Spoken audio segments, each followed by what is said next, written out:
In this Mastercam tutorial, we will demonstrate how to create a drilling toolpath. And based on what you're doing with your project, you might have to use the PEC drill. So we're going to demonstrate how to set up the PEC drill. Notice we have your original toolpath, your 45-degree engraving tool. And so now we'll go to Toolpaths, and we will click on this little down arrow here, and we will click on Drill. And for some reason, I don't know why, but Mastercam is showing this little window here, which doesn't go away until you click OK. But what we have to do first is we're going to put a window around all of our holes. We do that by left-clicking and stretching and releasing, and it will automatically select each one of the holes that we're around. Now, of course, this isn't your project. This is just something I set up to show you how to do this. And so I have all of my geometry selected. So now you won't have to do this, but I have to go do this and click OK. Now that goes away. So let's go back and put this back.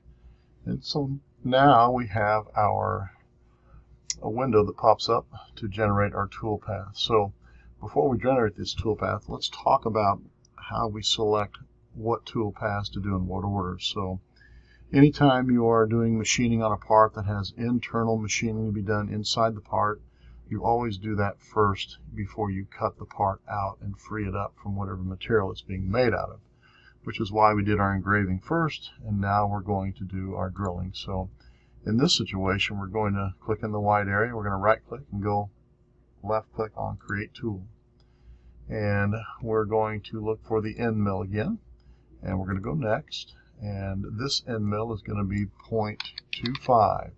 And we're going to use this to drill all of our inside corners, because you can't cut a square corner with a round tool. And the length is going to be 3. The cut is 1. Everything else is fine on that. Next, we'll go here. Now, in our CNC router, tool number 2 is the 1/4-inch flat end mill. It has 2 flutes. It's a feed rate of 250 because we're just drilling with it. Plunge rate of 150, retract 1500, and spindle speed 18,000. And we're going to call it a 1/4-inch up spiral. And the reason we're using an up spiral is because we want to make sure that the tool is pushing the chips out of the hole, not into the hole, because that will overheat the tool and the chips and you could cause a fire. So once again, it's not really number 2 yet. We got to go back in and edit that tool, go Next, and type in 2. And now it's ready to go. So the next thing we go to is our stock parameters, and we're going to go to Drill PEC. And we want the tool to go into the material, come out, go in, come out, go in, come out, like that. We'll make our first one 0.25. Our second one is 0.25. Our clearance is 0.75. And our retract amount is also 0.75. And we'll call that good. Then we will go to our linking parameters. And on our linking parameter, we're going to create a clearance of 0.5. And our retract is 0.5. Everything will also be in absolute. We will do everything in absolute. Our top of stock will stay 0, but it will be an absolute. And our depth will be an absolute.